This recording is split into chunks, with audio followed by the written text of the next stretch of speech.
وعلى آله وصحبه ومن والاه ثم أما بعد to proceed. We're still on Ubudiyyah, being a true slave of Allah subhanahu wa ta'ala, or Ubudiyyah, slavery, being a true slave of Allah subhanahu wa ta'ala, which is the highest ranking one can reach, and it is the purpose of our existence.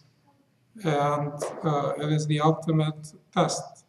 Those who will succeed in it are the muflihun, the prosperous ones, and those who will fail are al-khasirun, the losers. Now, we're still talking about destiny, and we're still talking about different types of deviation. And the author of the book, Imam Ibn Taymiyyah, may Allah bestow mercy on him, says here another group of the people who deviated is tested by means of the extraordinary events, khawariq al-adat, extraordinary events. Could be karama, etc.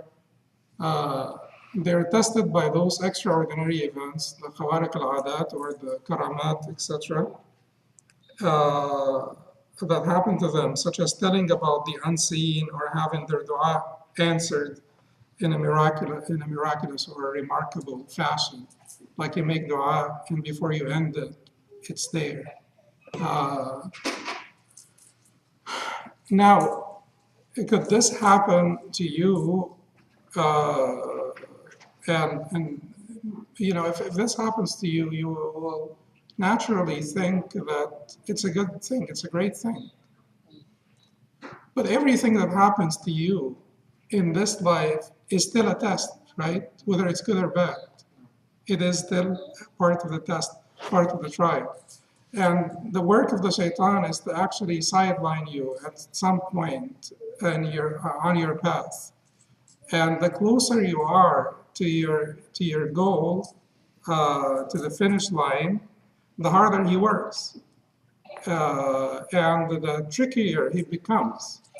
So you may not be tested by temptations. He may not be able to lure you into fahisha, zina, fornication, stealing, murder, etc. He may not even be able to lure you into negligence, to leave the congregational prayers, to leave the sunnah prayers, to leave, your certain awrad, your routine Ibaadah that you perform, whether they are mustahab or even wajib. So he may not be able to do this because you're already up there. You're much higher in ranking, or you are high in ranking. So then the shaitan does not give up, does he? He even came to Imam Ahmad at the time of his death, and he said to him, what? أفلت مني يا أحمد. You escaped from me, O Ahmad. What does he want to do here? He doesn't do things purposelessly. So what does he want to do? He wants Ahmad, Catch him right at the end. Catch him right at the end with what? With giving up. No, with Self-deceit. self-conceit, yes. That I wasn't able to catch. Self-conceit, ujb. Ahmad will say, Yeah. look at I was able to escape from the shaitan. So he kept on saying, laysa ba'd, laysa ba'd.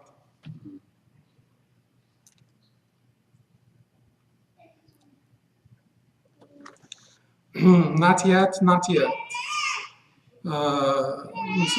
So when his family asked him,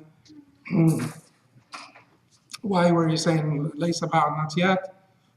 He told them the story. So he doesn't give up. So when you encounter some of those extraordinary events, or someone encounters some of those extraordinary events, no one should ever forget that this life is all about trials and tests. تبارك الذي بيده الملك وهو على كل شيء قدير الذي خلق الموت والحياة ليبلوكم أيكم أحسن عملا.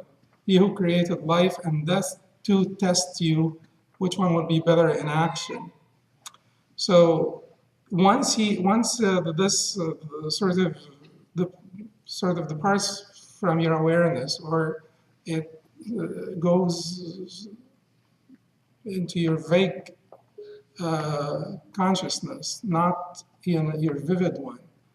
It goes back, and then you're not really quite aware of it. You lose your vigilance, and when you lose your vigilance, the shaitan can trick you easily. So when something of this nature happens to someone, and they think that they reach the ranking that is highest, or that is very high, and then they start to rely on the ranking, and they start to move away from the effort. They start to sort of become more delinquent with their Ibaadah, their obedience, and so on.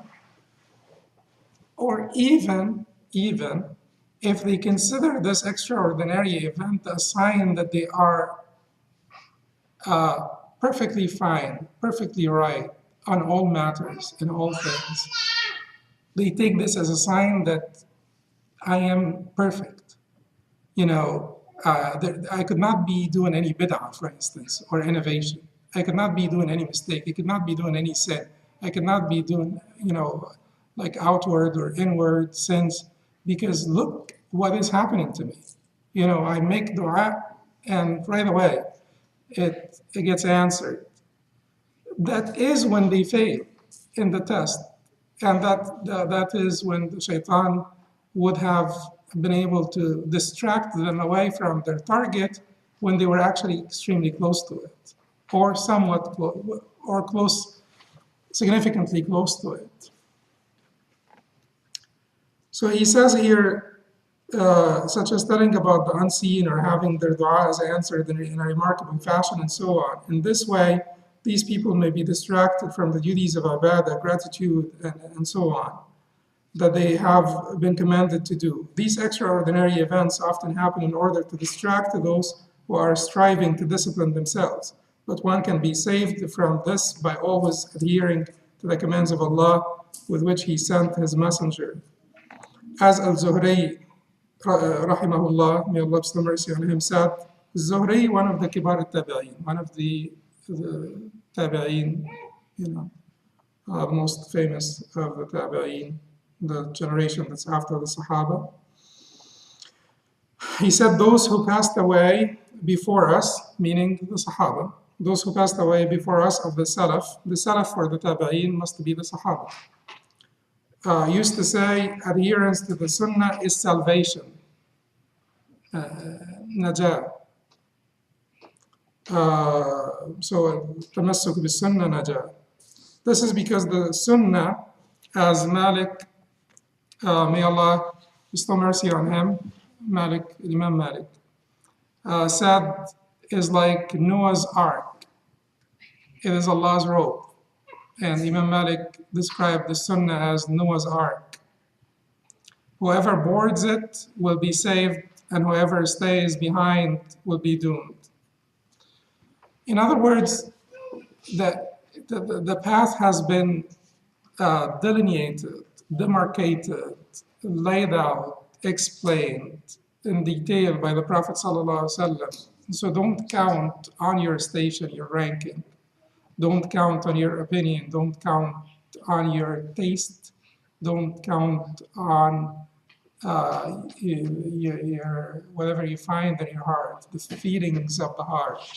When there is the word of Allah or the word of the Messenger, that is what you should rely on for salvation, for survival, not the feeling of your heart. When the Prophet ﷺ said, "Istafti qalbak wa la aftaka an-nas wa aftawk," ask your heart, even if the people give you fatwa after fatwa, that does not mean ask your heart in the face of the Quran and the Sunnah or against the Quran. That means that when you're really, when it is really equivocal, there is no there is no there is no proof that would weigh on down on one side versus the other. It will show you the right path. And people gave you fatwa, but you feel reluctance, you feel hesitation in your heart to accept those fatwa. Then ask your heart and don't follow a fatwa just because someone gave you a fatwa. Make it go through your heart first before you accept it, because everybody is subject to error. Even the great muftis are subject to error. So let every fatwa go through your heart.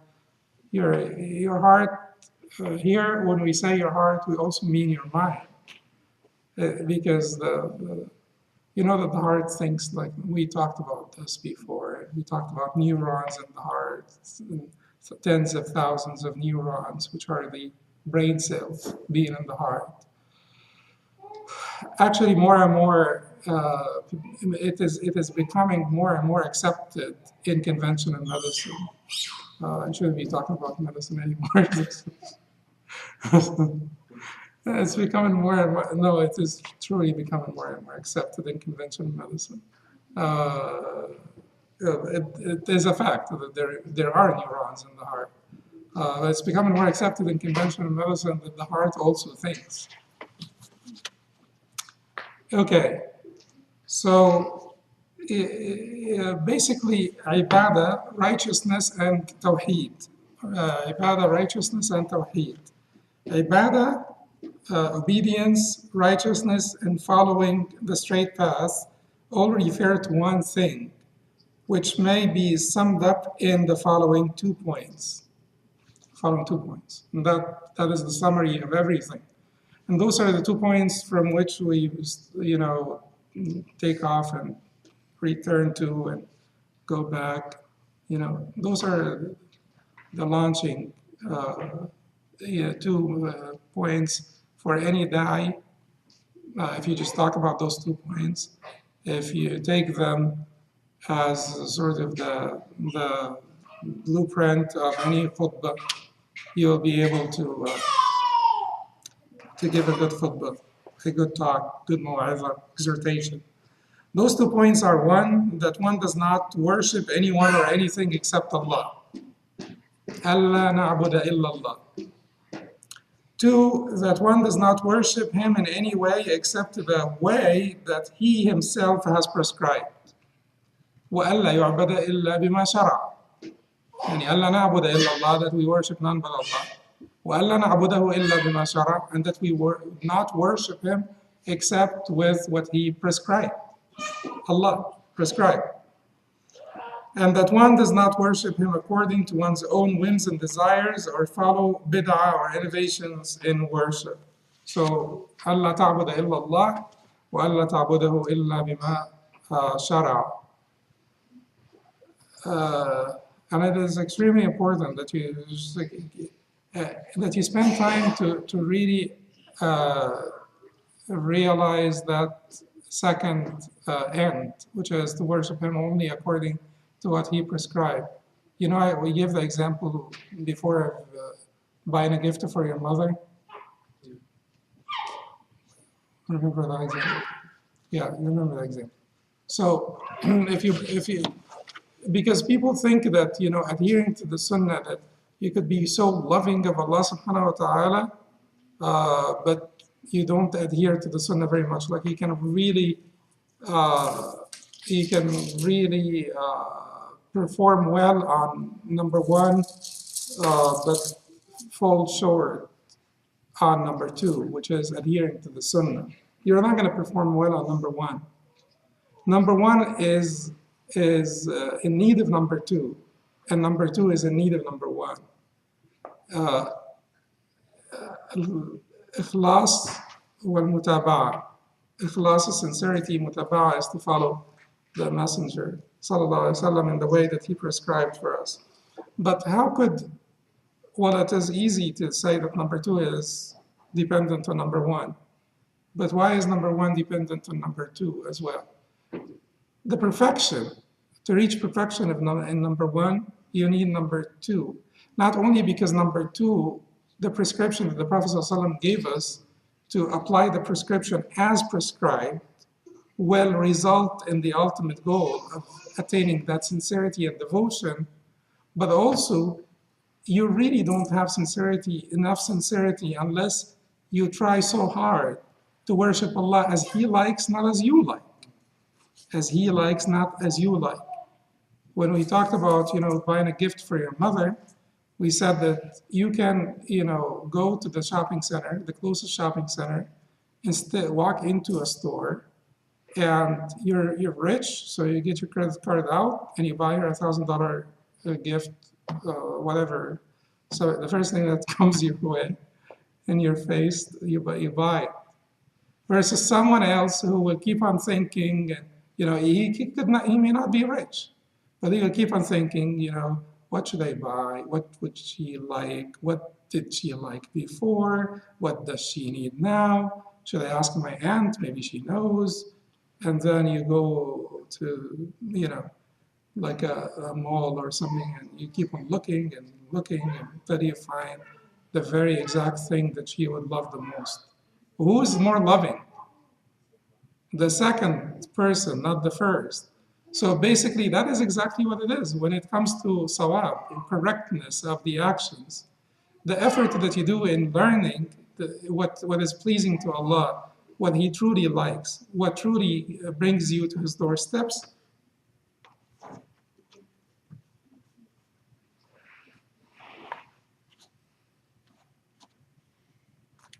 that effort is not spent in vain. It is not. It's not waste of time, and it is a manifestation of true love, a manifestation of true love. If you truly explain bid'ah and sunnah in this way to a lot of people will really shy away from doing bid'ah, from making bid'ah. But you really need to approach their hearts, because some people are emotional. Some people are more about emotions than logic. Those people who are still, deserving of your da'wah.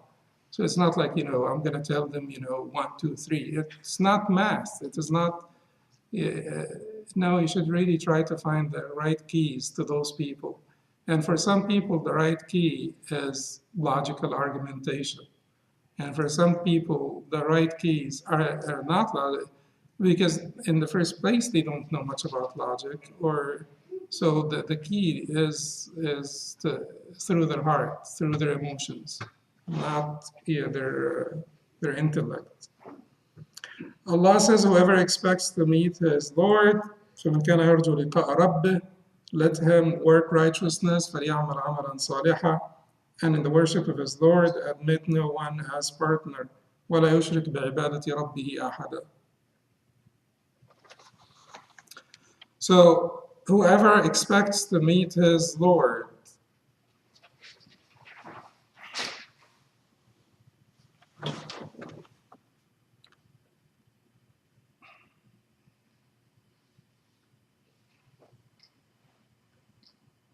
you can translate it as this, but it may not be the most perfect translation. فَمَنْ كَانَ يَرْجُو لِقَاءَ رَبِّهِ.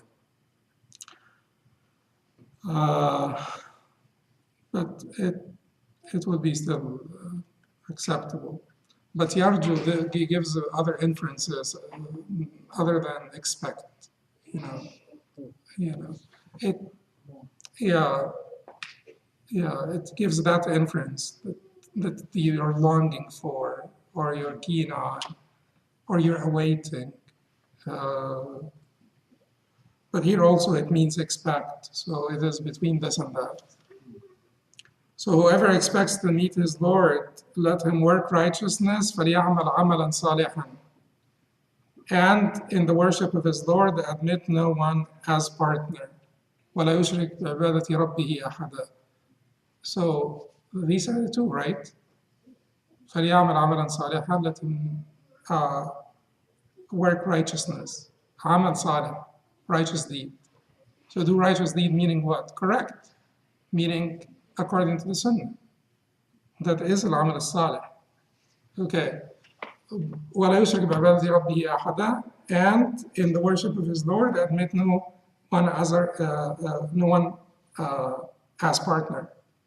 So that is the first condition, which is sincerity, devotion.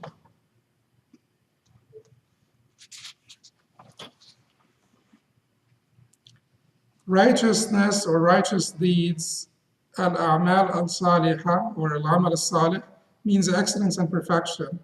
Doing good deeds, al-hasanat, means excellence and perfection, and doing good deeds, hasanat.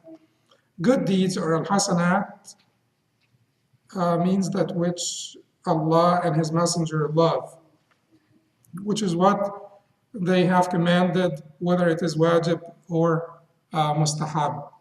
What Allah and His Messenger love is what Allah and His Messenger expressed to us that they love, because that is what the Messenger is for. The message, the Messenger conveying a message from Allah.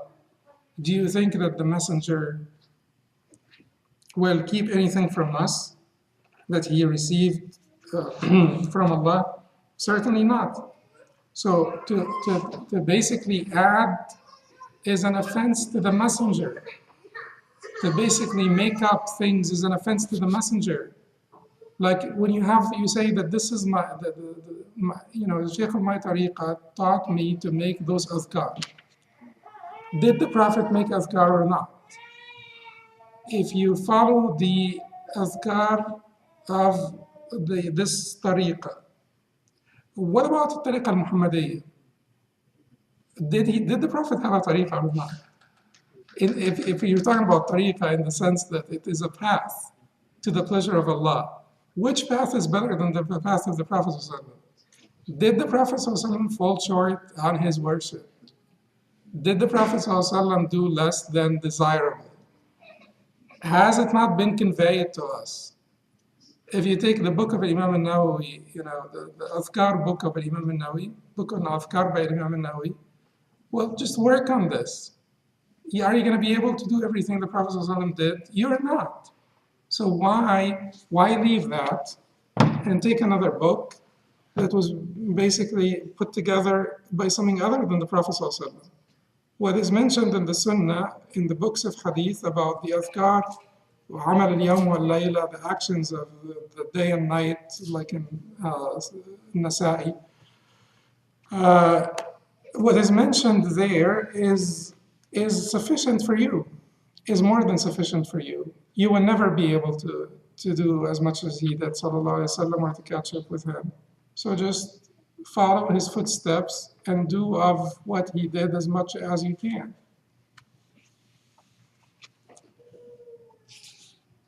Any innovation in religion that is not found in the Quran or in the Sahih texts of the Sunnah is not a part of Islam, no matter who's suggesting it or doing it. Allah does not love such innovations, and neither does His Messenger.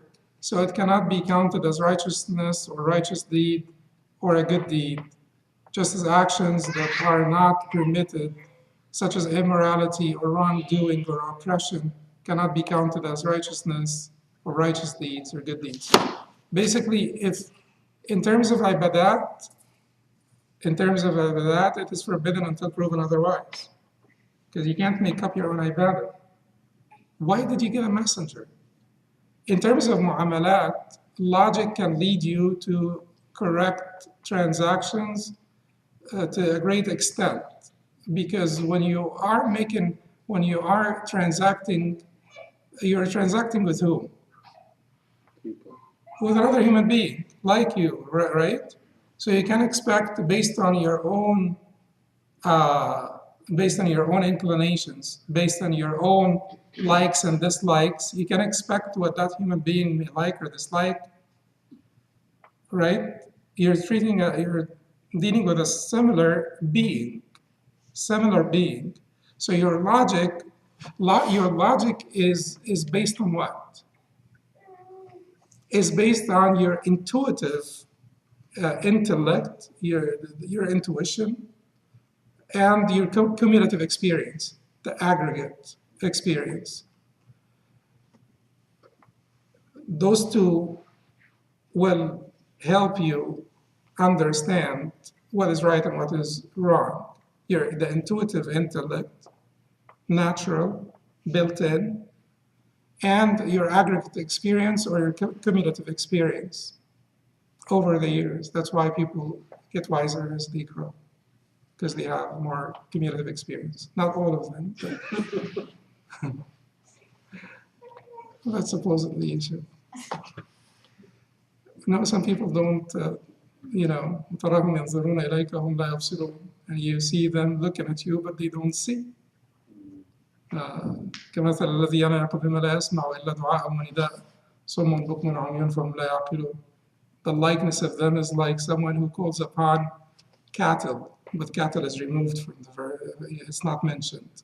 Like the one who calls upon those that do not hear but sounds and calls. Cattle, they hear sounds and calls. Do they comprehend speech? No. But if you yell, they'll hear you. The scream that they hear, they listen to you. If you yell next to the ear of a donkey, he will, listen. Or he will at least to give you an ear. But how much of what you'll say you understand? Not a lot. And some people are like this because they have the veil. And you could be quite intelligent, but you still have the veil. Once Allah gives you glimpses of light every now and then. If you put them off and put them off and for one time for your desire, one time for societal pressure, one time for, I'm just busy now, I'm not going to think about it even. So you keep on putting off those glimpses of light, that's it. You get veiled, and then it's a hopeless case. وَتَرَاهُمْ يَنْظُرُونَ إِلَيْكَ وَهُمْ لَا يُبْصِرُونَ. And you look at them, or you can see them looking at you, but they don't see. Or they hear, but they can't comprehend. They hear sounds and calls, but they can't comprehend speech. Anyway, but generally speaking, people get wiser as they grow because it's the cumulative experience in life that makes them wiser, in addition to their intuitive intellect. But all of this cannot tell you how to worship Allah.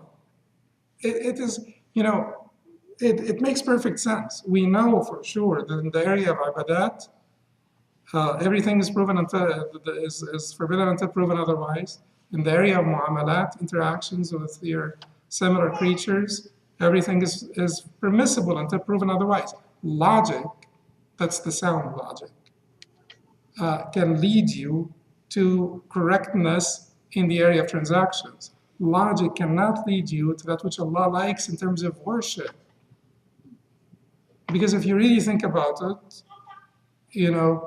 logic, and that is not to say that our logic is superior to Allah's wisdom. That is to say that this is how we think. But certainly our logic there is no comparison. It's not just inferior, but there is no comparison. But you would have said, someone may have said that, I would have made Fajr 4 rak'ahs and Dhuhr 2 because that's the middle of the day. People are busy working. And then maybe, Maghrib 4, stuff like that, right? Like 2, 4, 4, 3, 4. If you leave it up to human beings, they may have come up with completely different set of numbers. So logic cannot lead you in the area of worship because you have not seen Allah to be able to tell what pleases him and what displeases him, what he likes and what he dislikes, right? You did not have any type of experience that could help you in this regard. Whereas with people, you can't. They're just like you. Yeah, they're just like you.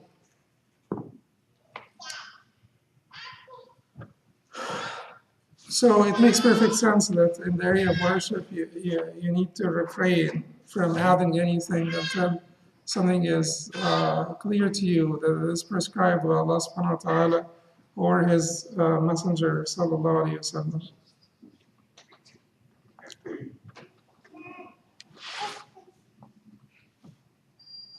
Okay, so continuing with sincerity towards Allah, continuing with sincerity, he mentions here some more verses, and he mentions a statement from Umar radiallahu anhu. He used to say, "Oh Allah, make all my deeds righteous, and make them sincerely for your sake, and let not anyone else have a share in them. اللهم اجعل عملي كله صالحا واجعله لوجهك خالصا ولا تجعل لأحد غيرك فيه شيئا."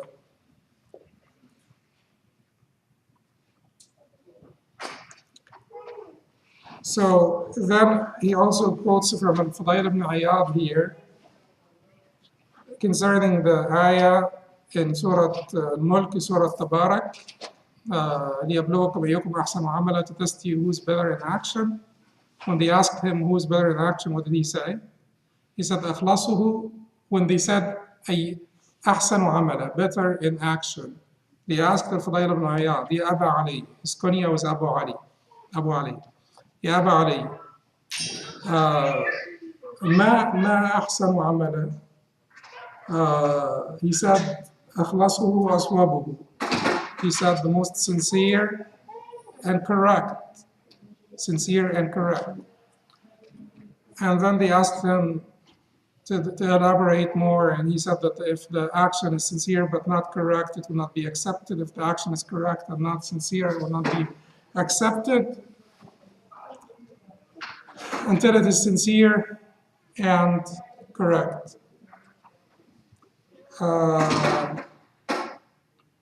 We had said before that Allah may accept half a deed but not half an intention.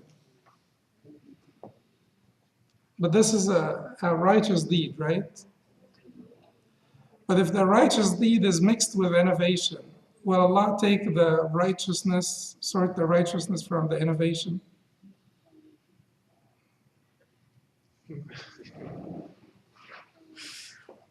Say the first statement first. Come back to the first statement. It depends. Depends. Because if someone fell into this innovation without any transgression on his part, he really wanted to be sincere, he really wanted to be correct, he really wanted to follow the Prophet ﷺ, but he did fall into innovation, misunderstanding, ignorance, this, that. Then Allah will sort out this from that and will reward him for the righteousness or for the the good part of that action. And that is from the fadl of Allah subhanahu wa ta'ala, the bounty and grace of Allah subhanahu wa ta'ala. After Allah subhanahu wa ta'ala talked about monkship, that Rabbaniyatan ibtida'uha and monkship, that they innovated and we have not made obligatory on them, we have not prescribed for them. At the end of the ayat, Allah said, فَأَتَيْنَا الَّذِينَ آمَنُوا مِنْهُمْ أَجْرَهُمْ. So we have given those who believed of them the reward, even though they innovated this monkship. They made it up. But then Allah is most merciful, so they worked so hard, and they did so much. So Allah gave them the reward of the goodness they performed, or the goodness they lived up to. That could not be Allah's treatment of the previous nations, and He would treat us less generously. Because kuntum khayra ummatin ukhrijat lin-nas, you're the best of nations, brought first to humanity. So Allah would not treat us less generously. That is certainly generous of him to reward them, even the action is mixed. But to sort out this from that and to reward them for the good action, not the innovation, but for the good actions they made despite the fact that it was mixed with innovation. What about if the action itself is good, but it's, like saying tasbih in a certain way?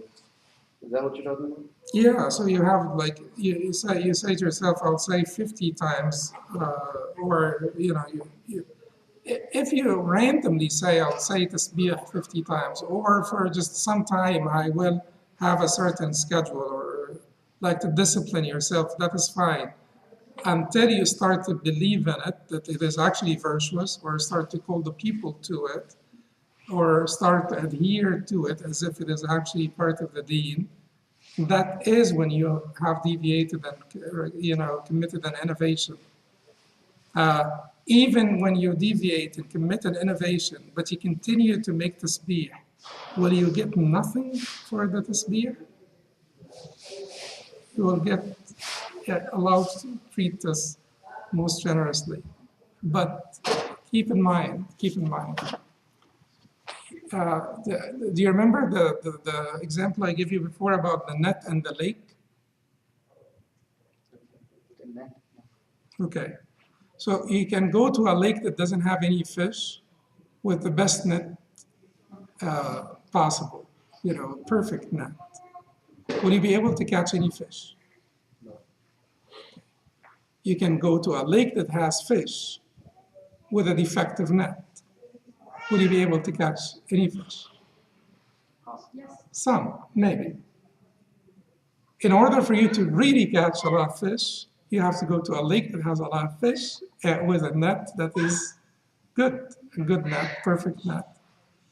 That is the person who's doing khalis and sawab. It is sincere and correct. Correctness is the net. Sincerity is the lake. The person who's not sincere is already going to the wrong lake. The person who is not correct is using the wrong net. But if he's going to the right lake and using the wrong net, he may get a little bit. But if you're not sincere, you can have best net ever. The lake doesn't have fish. If you make your Ibaadah to show off in front of Lameen, for instance, Lameen does not have power to reward you in this life or the hereafter. Or even if he rewards you in this life, it is insignificant compared to the reward of the hereafter. In the hereafter, he will be completely powerless, just like you. He can't do anything for you. So you're actually going to the lake that doesn't have fish. But if you sincerely wake up in the middle of the night, or after Salat al-Asr, sit at home and then do this practice that your sheikh told you, that you have to say something 64 times and then repeat it. Will you get anything out of this? We hope in Allah's generosity that you will, but it will be much less. Now, given that you are not committing an innovation knowingly, or you're not transgressing, you're not this or that, but you will get some reward. Allah is most generous, because you had fallen into this out of ignorance, out of misunderstanding, a lack of awareness, this or that, but Allah is most generous. You're going to the right lake. You're actually seeking His pleasure. You did it wrong. You did not sort of pursue the right procedure. You did not learn enough. All of this could have helped you, and it could have helped you make strides. And instead of taking baby steps, you could have made strides had you followed the prescription, not of your sheikh, but of the Messenger sallallahu alaihi wasallam. And if your sheikh conveyed to you the prescription of the Messenger sallallahu alaihi wasallam, that's great. Everybody needs that. No one will come out from the womb of his mother knowledgeable. You need to learn from a shaykh and so on. But if he is a conveyor, not an instigator, of new things, just a conveyor of the message, then you will have made strides. So if you go to the wrong lake, you don't get any fish. If you go to the right lake with a defective net, you'll get a little bit. But if you go to the right lake with a good net, so it's sincere and correct, those are the muflihun, the prosperous ones. That's it. جزاكم الله خيرا. سبحانك اللهم وبحمدك أشهد أن لا إله إلا أنت أستغفرك وأتوب إليك. Any questions? In the saying of